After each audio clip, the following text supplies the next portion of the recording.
श्री गणेशाय नमः, श्री सरस्वती नमः, श्री कृष्णाय नमः। देखिए, आज आपको श्रीमद् भागवत महापुराण के 11वें स्कंद का 8वां अध्याय श्रवण कराता हूँ। आप प्रेम से मन लगाकर श्रवण कीजिए। इस अष्टम अध्याय में दत्तात्रेय सुजान 9 में अजगर की कथा सो सब कहो बखान।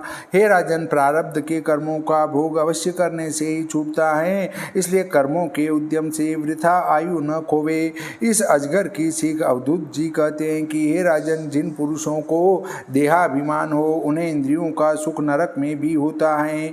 जैसे दुख बिना इच्छा के होता है वैसे ही सुख भी होता है। इसलिए बुद्धिमान पुरुष को उचित है कि सुख की चाहना न करे।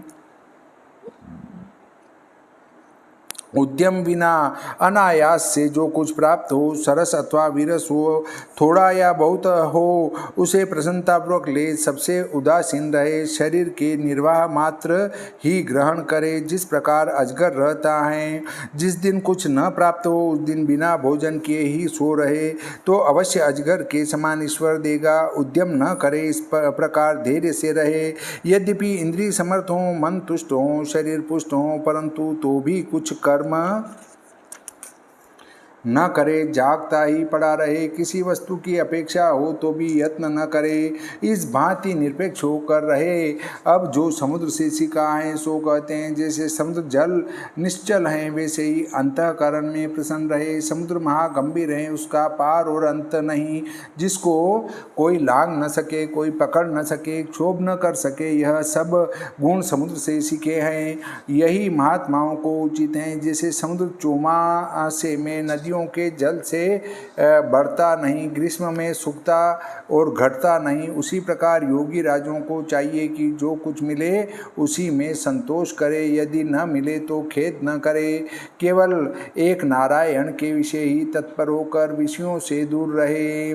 इंद्रियों के 5 विषय हैं, रूप, रस, गंध, स्पर्श, शब्द। इनमें आसक्त होने से यह जीव नष्ट हो जाता है।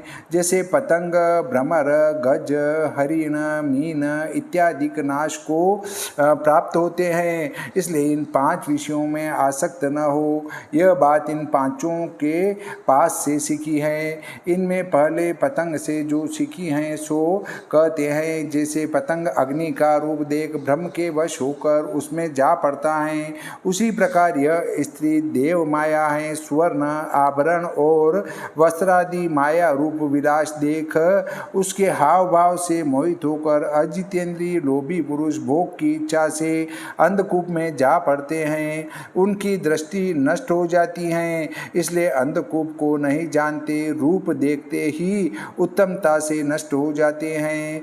यह विद्या पतंग से सीखी। अब ब्रह्मर से जो सीखी है सो कहते हैं, ब्रह्मर 2 प्रकार का होता है, एक शहद की मक्खी, दूसरा भोरा। जो मुनि होता है तो थोड़ा ग्रास मात्र मांग ले, जितने से देह रहे, परंतु एक ही घर से न मांगे, जिससे ग्रह स्थान को पीड़ा हो। जैसे भ्रमर सुगंध के लोभ से एक कमल में ही बसे तो उसमें बंध जाए, वैसी ही यह एक ठोर मांगने से बंध जाते हैं। चतुर मनुष्य को चाहिए कि सब शास्त्रों से सार वस्तु ग्रहण कर ले, शास्त्र छोटे हों अथवा बड़े हों, सार सबका ले। जैसे भ्रमर पुष्पों में से मकरंद का सार लेता है, यह बात भ्रमर से सीखी है। भ्रमर का दूसरा नाम मधुकर है। मधुकर मधुमक्खियों में ही रहता है। उन मधुमक्खियों से जो सीखा है सो कहते हैं, मुनि भिक्षा को ले आवे, परंतु सांझ को अथवा दूसरे दिन को संग्रह न रखे। पानी पात्र में लेकर उधर पात्र पूर्ण करे, मधुमक्खी की नाई संग्रह न करे। देखो, मधुमक्खी सब वृक्षों के पुष्पों का रस संग्रह करके एक मुहाल बनाती हैं, वह शहद अनेक रोगों को दूर करता है। वैसे मुनि लोगों को चाहिए कि शास्त्रों में से ऐसा उत्तम सार निकाले जो मनुष्यों के माया रूप रोगों को हरे, और जो मोह में फंसकर संग्रह करे तो नष्ट हो। जैसे मधुमक्खी मधु सहित नष्ट हो जाती हैं।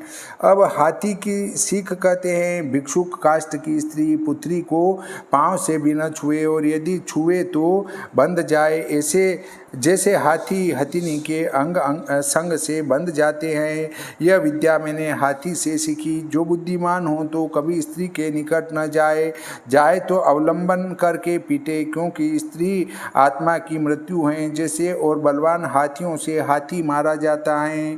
जो कोई मधुमक्खियों के पास जाकर और उन्हें छुड़ाकर मधु हर कर ले आता है, वह मधुहा कहता है। जो मनुष्य लोभी हैं और अनेक दुखों से धन संचय करते हैं, न दान करते हैं न आप भोग करते हैं, तो उस धन का भोग और ही कोई करेगा।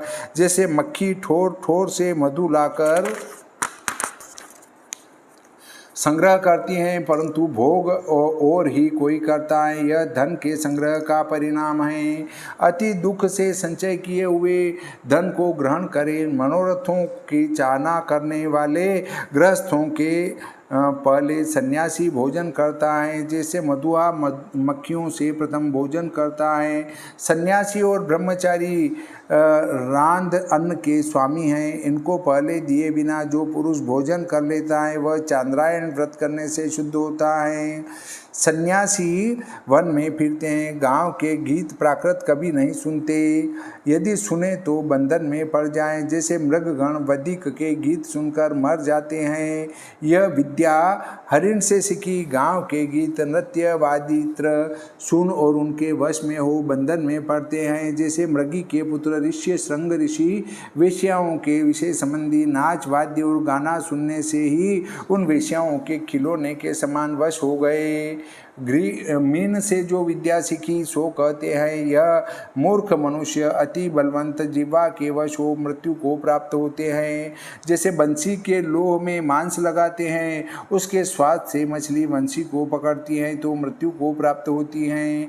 पंडित जन आहार को त्याग कर शीघ्र इंद्रियों को जीत लेते हैं, परंतु एक रस से इंद्रिय को नहीं जीत सकते, क्योंकि आहार त्यागने से जीवा का लोभ बढ़ता है। जिस पुरुष ने और इंद्रियें जीत ली हैं, वह भी तब तक जितेंद्रिय नहीं होता जब तक जीवा को न जीते, क्योंकि जो जीव को जीते तो जाने कि सब जीते। यहाँ अभिप्राय यह है कि जो केवल आहार छोड़िए तो और इंद्रियों की जब जय हो, रसेंद्रिय बढ़े और भोजन करे तो रस की आसक्ति से सब इंद्रियों को लोभ होता है। इसलिए रस की आसक्ति छोड़कर औषधि के समान अन्न ले। अब पिंगला का उपाख्यान कहते हैं। अवधूत जी बोले कि हे महाराज, पिंगला नामक एक वेश्या पहले विदेह नगर में थी, उससे भी मैंने कुछ सीखा। हे राजन, एक दिन उस कामचारिणी वेश्या ने द्वारे पर नगाड़े धर कर यह संकेत किया कि जो पुरुष इस नगाड़े पर जितने डंके मारे वह रात्रि में मेरे पास आकर उतने 1000 रुपये देगा। इस प्रकार समस्या बनाई। इतने में ही मैंने फिर नगाड़े पर 10-20 डंडे लगा दिए और सामने जो एक दुकान खुली पड़ी थी उसमें जा बैठा। उस वेश्या ने समझा कि आज कोई बड़ा धनी पुरुष आया। इस आशा पर कंत को रति स्थान में ले जाने की इच्छा से अत्युत्तम रूप धारण किए सायंकाल के समय द्वार पर आकर स्थित हुई। उस वेश्या ने मार्ग में आते हुए धनवान मोल के दाता पुरुषों को देख अपने मन में जाना कि यह भोग के योग्य हैं, क्योंकि उसके तो अधिक अर्थ की ही कामना थी। उनको आए और गए देखकर और कोई धनवान मुझे बड़ा दाता प्राप्त होगा, इस आशा से वह संकेत की जीवनहारी वेश्या द्वार पर बैठी रही। इस प्रकार दुराशा से जागते हुए द्वार पर आवे, कभी भीतर जाए, इस भांति अर्धरात्रि हो गई। उसका धन की आशा से चित्त दिन हो गया, मुख सूखने लगा और चिंता से परम वैराग्य उत्पन्न हो गया। उस वैराग्य से जो कहा सो सुनो। यहाँ एक शंका उत्पन्न होती है कि ज्ञान की प्राप्ति के लिए मुनियों ने अनेक जन्म तप किया और तपस्या ही करते करते अनंत युग बीत गए, परंतु ज्ञान की प्राप्ति मुनियों को नहीं हुई। ज्ञान ऐसा महान कठिन है और पिंगला वेश्या ने कभी भी सुंदर कर्म नहीं किया कि जिन कर्मों से परमेश्वर प्रसन्न हो। ऐसी पतित महा अपवित्र पिंगला गणिका क्षण मात्र में ज्ञान को कैसे प्राप्त हो गई, यह बड़े आश्चर्य की बात है। जो काम करने के लिए ब्रह्मा ने जिस प्राणी को बनाया है वह प्राणी उसी काम को करे तो किसी प्रकार का दोष नहीं लगे। देखो, हरिश्चंद्र ने चंडाल की नौकरी की और मरघट में मुर्दों को उस समय फेंकने देता था जब अपना दंड ले लेता था, परंतु भगवान उस पर अत्यंत प्रसन्न हुए और ऐसे ही सजन कसाई पर प्रसन्न हुए। सो अपने कारोबार में किसी प्रकार का दोष नहीं, परंतु अपने कुल का धर्म करके कुछ देर भगवान का प्रीति सहित ध्यान करे तो निसंदेह भगवान उससे प्रसन्न हो।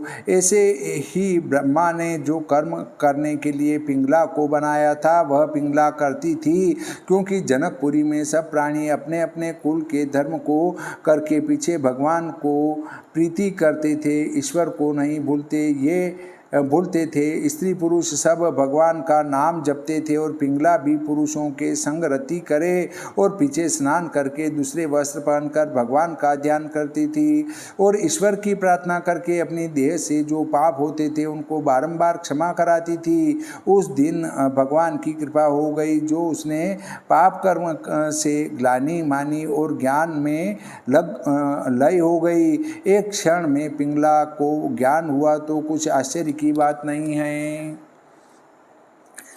इस प्रकार धन की आशा से चित्त दिन हुआ, मुख सूखने लगा। निर्वेद चित्त से उस समय काम कंदला ने जो गाया सो मैं कहता हूँ, तुम सुनो। हे राजन, वह मन में विचार करती हैं कि वैराग्य पुरुष के दुराशा पास काटने को खड्ग हैं, जिसको वैराग्य नहीं उस पुरुष के देह के बंधन नहीं छूटते। पिंगला बोली, अहो देखो, मेरे लोभ का विस्तार की मैंने अपना मन न जीता। मैं विवेक रहित हूँ जो ऐसे दुष्टों को प्रिय मानकर अपना अभिलाष पूर्ण किया चाहती हूँ। अपना अति प्रिय निकट ही सदा रहता है, अति सुखकारी रति का दाता, धन दाता, परंतु नित्य प्रिय को छोड़ दुखित हुई चिंता शोक मोह को देने वाले तुच्छ मनुष्यों का मन सेवन किया, न तो उनसे मेरा काम पूर्ण होता है न सुख ही होता है। अतः मैं मूढ़ हूँ। अहो, मैंने यह आत्मा वृथा सताया, जिससे अति निंदा संयुक्त शोक से ग्रसित धन और रति की इच्छा से मेरी देह बिकी।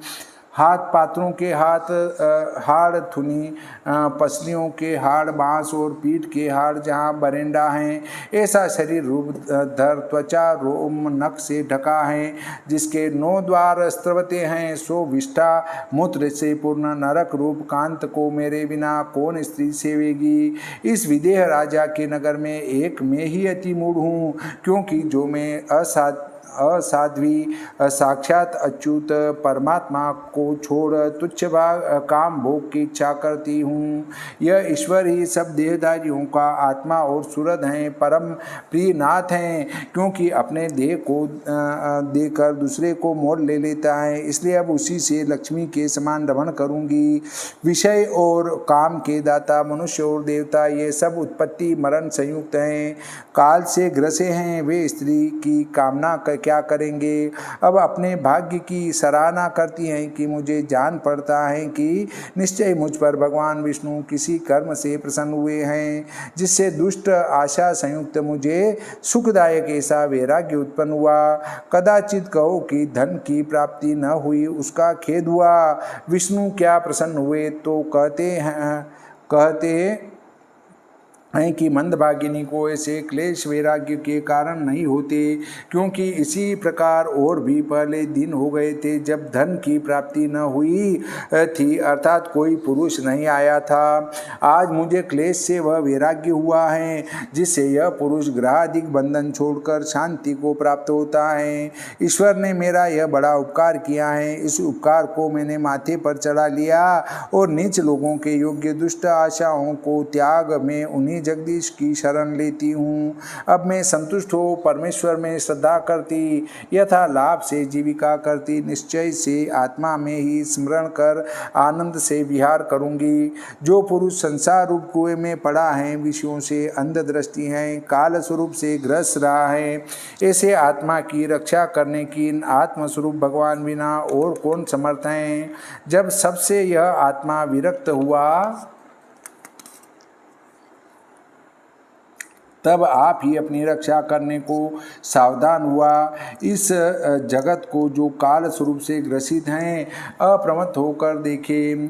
अवधूत बोले कि हे महाराज, इस भांति निश्चित मति से धन और विषय भोग की आशा छोड़ शांति को प्राप्त हो वह वेश्या शैया पर सो गई। इसमें मैंने फलितार्थ इतना लिया है कि आशा परम दुख रूप है, आशा को छोड़ बैठना ही परम सुख है।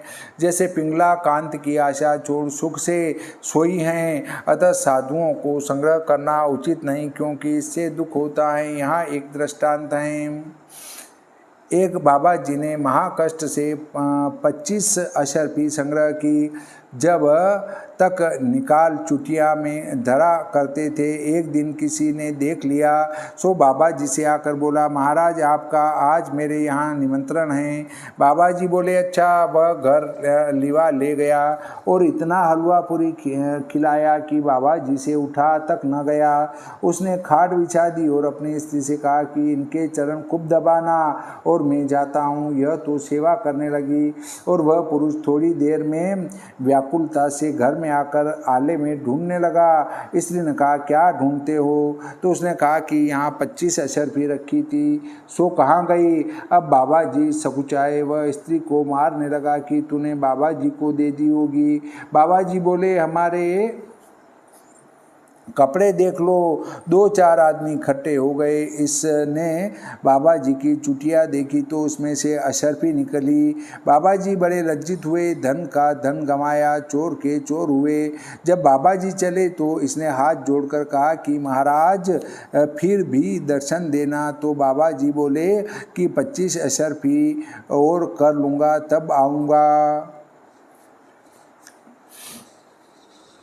श्रीमद्भागवते महापुराणे एकादशी स्कंदे भाषा टीकायां भगवदुद्धव संवादे अजगरादि नवगुरु शिक्षा निरूपणम नामाष्टमोऽध्यायः। श्री सरस्वती मैया की जय, श्री गणपति जी महाराज की जय, श्री कृष्णचंद्र भगवान की जय, श्री रामचंद्र भगवान की जय, बजरंग बली की जय।